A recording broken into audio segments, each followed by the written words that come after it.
Broadcasting from the business capital of the world, this is the Podcast Business News Network. All right, guys, we are back. And I'm joined by an awesome guest. If you've ever heard the Timothy Grossman show, you guys know that you're going to learn a lot.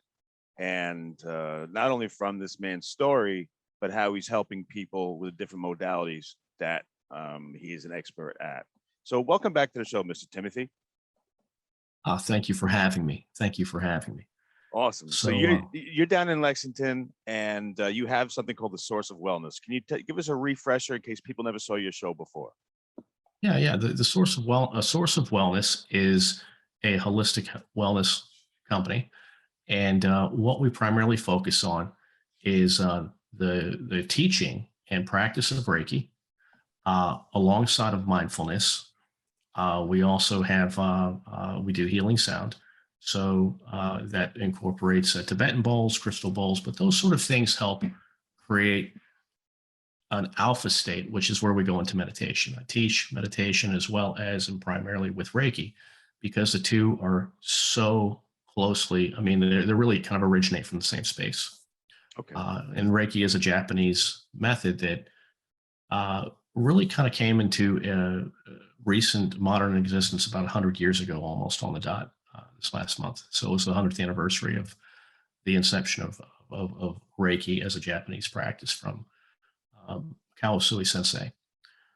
And it's evolved quite a bit over the last 100 years. And Timothy, I heard, I don't know if we spoke about this, but I heard that during World War II on the Navy boats, they had a Reiki master that was on there helping out the soldiers. Is there any truth to that, or is someone telling me a tall tale? So when Usui Sensei formed the Gakkai, he had several people to come train with him, and one was Dr. Shujiro Hayashi. And Dr. Hayashi was a naval doctor there's an actual healing manual that he used. And he was a doctor, so he looked at it from the lens of medical practice. And a woman named Hawayo Takada, she's a plantation worker. She had Japanese roots. She was working in Hawaii, and she went back to Japan to receive treatment. And she met Dr. Hayashi during this treatment session. And she was there for like 3 months. She had a lot of stuff going on. He was practicing Reiki as taught by the progenitor of Reiki, Usui Sensei. And of course, he added some things. He began to teach a 2-day class. He changed some things a little bit. And then when she brought it back to the States, she first came as a practitioner. Later, she became a master so she could teach other people. And through that evolution, right, it was, I know that Shujiro Hayashi was accused of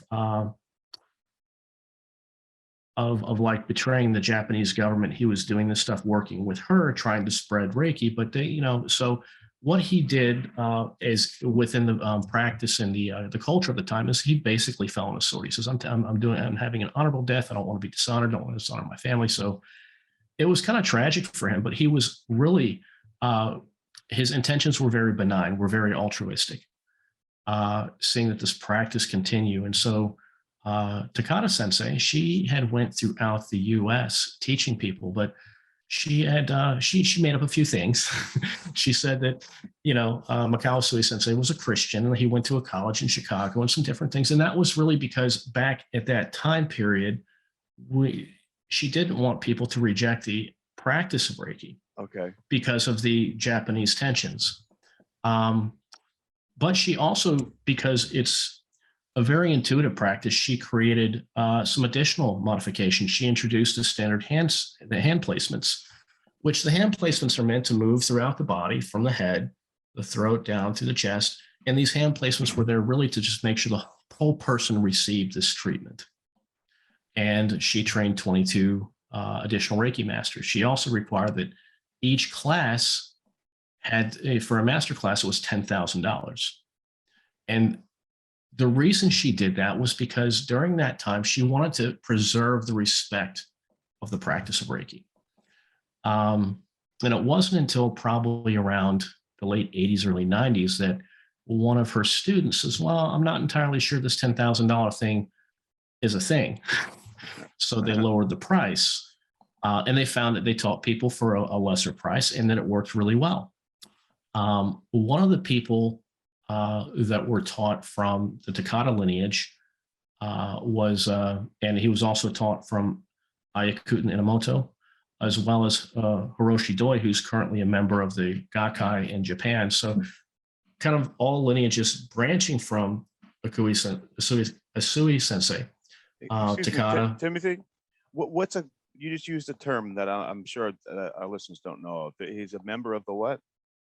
The Gakkai, the Reiki Healing Society in Japan. Oh, that's what that is. Okay, all right, good. I Yeah. just wanted to make sure, because I'm sure some people had questions about that. I'm sorry to interrupt. Right. Oh, no worries. So in Reiki, there's a lot of emphasis put on lineage, like who were you taught by and who were they taught by and who were they taught by, because it all goes back, and that creates kind of in a sense, a showing that that this practice is what you were taught, and that what you're giving to other students through the classes is pure, right? The credibility type thing, like in jiu-jitsu, right? Who are you taught from? Yeah. I mean, you're giving a gift to somebody that they take with them through the rest of their life. It's not like a self-help class where you learn a few things, look at a notebook, and it's actually a practice that really begins to widen and deepen your own perceptions, your own consciousness, and the way you move about the world in a different way.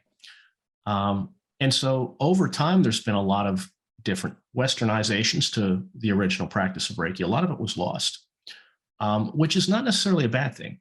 And my teacher, William Rand, he's the founder and president of the International Center for Reiki Training. He had also introduced some different changes.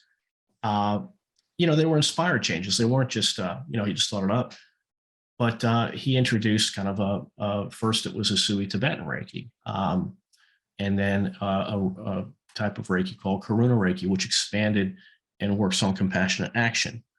And so these layers of practice over time had evolved, and not just him, but there's other gentlemen. There's a gentleman in I think Germany, Frank Petter Arjava, and some others that they kind of, the idea was that Reiki was meant to evolve.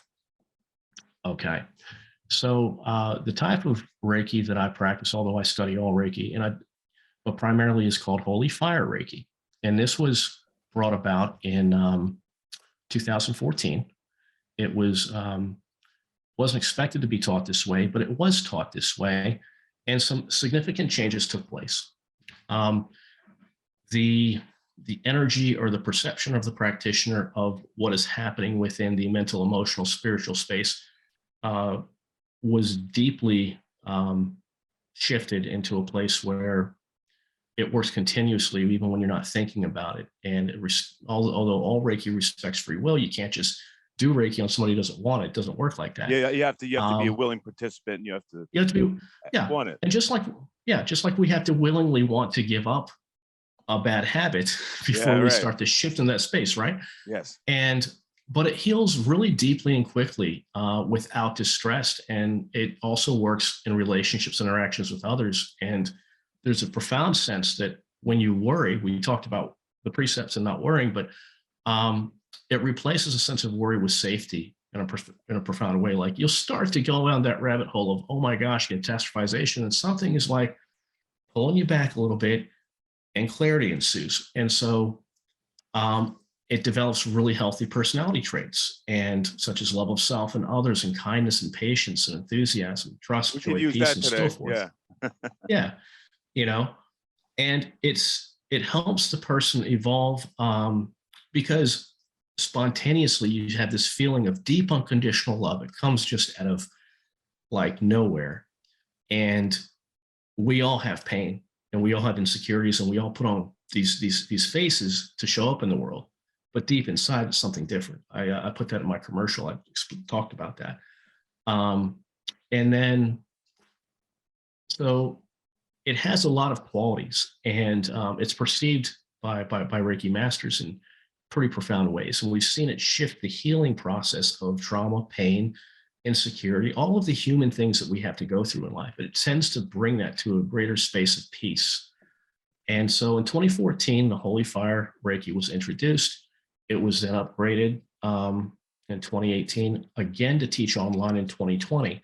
And just recently, with this Ukraine conflict and just the things happening in the world, there's now a new kind of energy flowing through the Holy Fire that's called World Peace Reiki. It has a very profound sense of being able to, even if you've been a master, you've done all these other trainings, it's like, wow, I'm still getting kicked in the chest by things that are happening over these places. And I did the meditation and I was like, wow, I stopped obsessing over things because I'm a combat vet. So when I see people in combat, people run, oh my gosh, and so it could work in the medical field with people who have COVID, compassion fatigue, and seeing all that stuff. So there's a profound sense, and all Reiki is great Reiki. Usui Reiki, just the traditional Usui Reiki, the Japanese practice, is beautiful. But I do feel as though that what we're seeing in the world is a higher level of consciousness coming down to work with us, through us, and amongst us to help us elevate our human consciousness. And for the first time ever, this practice is available to everybody. And so some people say, oh man, I really have a hard time meditating. When you work with the two together, it creates that container, as I said before, where you can go deep and see within the self and sense the self. And as you continue working through these trainings, first degree, second degree, and so forth, it just becomes deeper and more profound. But there is a willingness that you have to have. Again, respect free will. If you're not willing to let go of something, you get to hold that and nurture that level of suffering for a while until you're saying, okay, I give up. I'm willing to. Right. Yeah. We all go through that, right? Yeah, of course. Of course. Yeah. Yeah. And the way you talk about how Reiki is changing or transforming.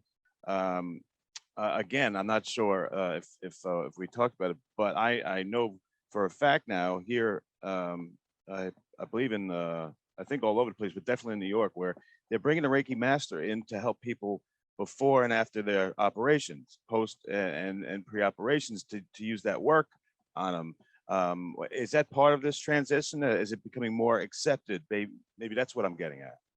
Yes, I think it's becoming more accepted in the medical community, just because we have tons of studies, and some people say, oh well, there's some issues with the research. The biggest issue with the research, and so I've done a lot of research on Reiki and like what they've been able to catch it as being. And I've told you before that they found that we all emit weak light photons. We all have some bioluminescence to us. Energy, just can't right? really see it. Yeah. I mean, that's because consciousness, and so we're beginning to pick that up. When they look at a practitioner's hands, there is more biophotons coming out of the hands and the forehead, which is then called the third eye or the mind. In the three diamond concept of Japan, third eye in the yogic tradition, it's all the same thing. And then the crown as well, like up here around the head. And so they've been able to say, okay, we're picking that up using some of these very sensitive instruments. But then they're like, well, we don't understand dose response and dosing. Well, the thing is, I don't think we're going to be able to put a dose on this, because each person receives within each treatment session, exactly what they need. Right. And it's on many levels. It's on the consciousness level, the subconscious, maybe the superconscious, metacognition level, and it's on the physical level. And so because each person gets what they need in each treatment session, their experience is not always going to be the same. Right. But it will be something that works for them. Okay. All right. Yeah. That makes sense. Now, let me ask you another question here. One thing that I think myself as a beginner learning about this, and a lot of people out there, is, when you were just giving us the history way back then, they didn't have computers and they didn't have, I didn't even know if they had phones. But now, when you can do this work through the phone or through Zoom, like, we're doing right here, how do you explain that to people who may not be educated about how that works, how your energy, your hands and everything can help somebody through that's in Turkey or something like that? Maybe. Yeah. Well, the first thing is that when you experience it, right? When you actually experience it, it's like, wow, I felt something. And so, beginning with second degree, you learn we call it a symbol, but the symbol has no meaning by itself. It's really the intention behind it. And it creates a shift that allows this to transcend time and space, because really time and space is is necessarily kind of a human construct. We have, we're looking at, there's multiple dimensions. But then I guess the way I would talk to it about in like maybe a scientific way is that there's quantum entanglement theory. Like if two particles are over here and you have two particles 18,000 miles away and you move them over here, they begin to move over there even before you begin to move them over here. And that's so the entanglement theory is actually, I think, really beautifully describes why distance Reiki works, because we're looking at what maybe we picked up weak light photons, but that's not all, right? And there's a deeper level of quantum theory that we're just beginning to, peel back a layer of the onion on. The fact of the matter is, whether you believe it's scientific or maybe people may say, well, that's pseudoscience. The fact of the matter is, it works. Yeah. I've done it with veterans and other people across the country, and across the world. I've got people in Vietnam, people in UK, people in UK who have traveled to, to different places. And then also I've got people in Chile and people in Trinidad, and it works, So if we're trying to like now figure out why and how does it work, that's pretty interesting. I think that we're only getting like 0.99% of the real, what the real mechanics are. What I will say is that because Reiki is infinite, right? It's as infinite as consciousness as itself, as matter, material creation as itself, that it continues to evolve because we continue to create and hold greater availability for this to work within the human experience. And we're only tapping into just a very small part of what is going to be available to us probably in the next 50 years, 100 years. I mean, it's just going to continue to work.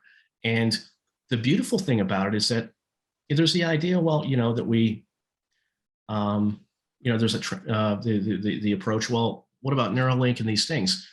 I think it's pretty cool. It's going to help people but honestly, people with, like I think Ilana's talked about, with catastrophic injuries and spinal cord injuries.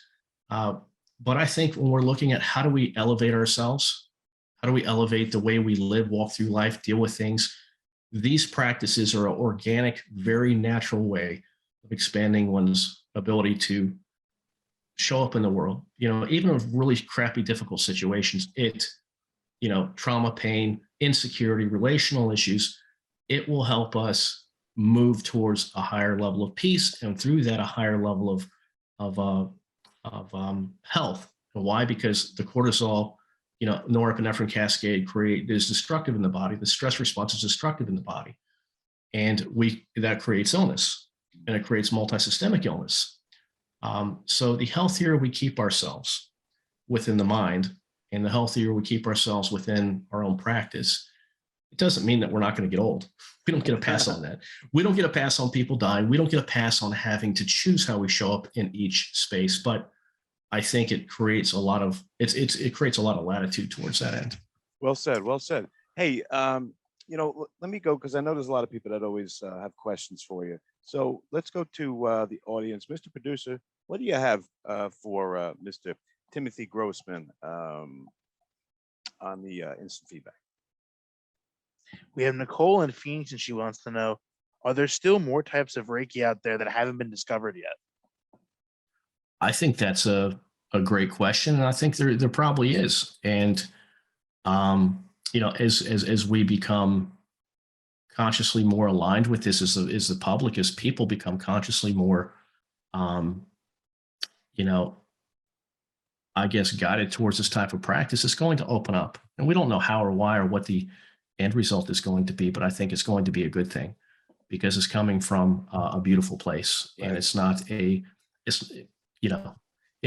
something that is just but there shouldn't be a fear of missing out, I guess I would say, because we're going to continue to see that work. Gotcha. All right. Thank you, Nicole. Okay, Mr. Producer, what else you got there, buddy? We have Allison, and she's in New York. She wants to know, does Reiki work well with other modalities like yoga or sound therapy? I think it works beautifully with all of that. Yeah. Yoga, when I work out, I activate Reiki. I think it works great with that. I think it works great with, a lot of people talking about moving Kundalini. I think it's a very beautiful intersection between that. There are people who do body work. I think it's great in that. There are people who are artists, or photographers. And I think it really has application in every aspect of life, whether it's creative, whether it's writing, whether it's even administrative and decision making because it helps balance the hemispheres of the left and right brain. And also balances the heart and the mind. So then there's wisdom. If you're completely heart-centered all the time and you have no discernment, it's easy to be taken advantage of. If you're completely intellectual and you have no heart, you may make a lot of intellectual decisions that don't consider the downstream effects of other people. Passion, yeah. Yeah, you have to hold both. And when you hold both, and then you can see the wider, the second, third, fourth order of effects, the tertiary effects of what, wherever you are in life. I think it helps in all of those different ways. Awesome. Great question. Thank you. All right, Mr. Producer, what do you got? Charles in St. Louis wants to know, is Reiki on its way to becoming a major part of the medical field? So I think that it's going to be a pretty significant part of the complementary medical model. So if we look at the 360, we need to have traditional medicine. And traditional medicine in those people who train for 16 years to become doctors and then tenured and so on and so forth, we need those people. But also people need to have, first off, the modalities that are going to help them facilitate their own wellness. And Reiki as a self-practice helps you do that. So when you learn, and this is the thing too, that once you take a class, you don't necessarily have to take another class unless you really want to. That level of training you receive is yours for life, and that's a beautiful gift. It's not the same as a workshop or the same as, it is an actual transmission or initiation into a way of being that you get to keep with you, and you get to choose how you want to use it. But I think that to answer the question, yes, I think that the complementary and alternative medicine modalities are going to be more of a part of the 360 health approach because it hastens treatment trajectories. It helps that glide path, move forward more quickly. Okay, cool. Thank you for the question. We have time for one more? Yeah. All right, good. We have Victoria, and she's in Austin, and she wants to know, can people have negative energy building up in them even though they look completely happy on the surface? Oh, good question. I want to know that. Oh, yeah. I mean, we all try to put a face on that we use for the public. The thing is that, I guess, and we'll talk about this energetically, we have to be conscious that our emotions fluctuate, our thoughts fluctuate every single day with every interaction we have. And so if you're looking at from the chakra system, right, then, you're constantly in this place of trying to balance all of this. And when you keep yourself in alignment, that's what we mean by that, right? Yeah. Then you're able to show up in ways and look at these different, call them energetic interactions, you call them emotional, mental interactions, whatever you want to call it. We are trying to show up in each day and use those catalysts to help grow ourselves. That's what it's all there for. You can look great on the outside, just like putting makeup on, you can look beautiful. But if you're harboring anger, resentment, and jealousy and other things, those are corrosive to the self, and they don't help you feel any better. I mean, how many people, we go through life and we say, oh, I told that guy and they totally deserved it.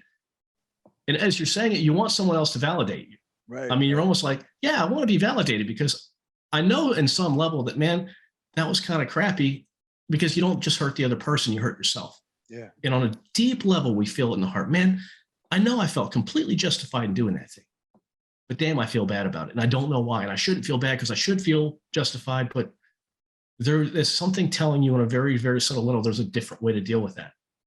And so, yes, we can look great on the outside, and the balance of this is that you have to continue to, and this is why daily self-practice of Reiki is important, is because you're helping clear those blockages. You pick up a bad interaction with somebody, you try not to think of it as bad, you try to rationalize your way through it, but it's still holding maybe some space in the heart if it really touched you some kind of way, if it triggered you, if it created, so that's why it's important.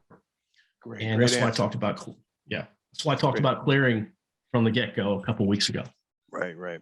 Guys, this is Timothy Grossman. Timothy, we're out of time, but please tell us how to get a hold of you, what you got coming up, and another great show. Thank you for everyone that wrote in. I'm sorry I didn't get to you. But Timothy, let me give you the last word here, please, and another great one. Real interesting. Thank you. Oh, you're very welcome. So you can reach us at a sourceofwellness.com. And you can also text me at 859-202-1771. Certainly reach out at email at info@asourceofwellness.com. And you can learn more about me on the About page, what we do. I've got a lot of information there. And I thank you so much, Casey, for having me on today. Timothy Grossman on the Timothy Grossman Show. Thank you so much. We'll be right back, guys. Are you looking for even more of the podcasts and hosts that you love? The Podcast Business News Network is proud to announce that you can now listen live on the MyTuner Radio and online Radio Box apps for iOS, Android, and the Amazon App Store. Or check us out online. Search for Business News Network on mytuner-radio.com or search Podcast Business News Network on onlineradiobox.com/US so you don't miss a minute of the action.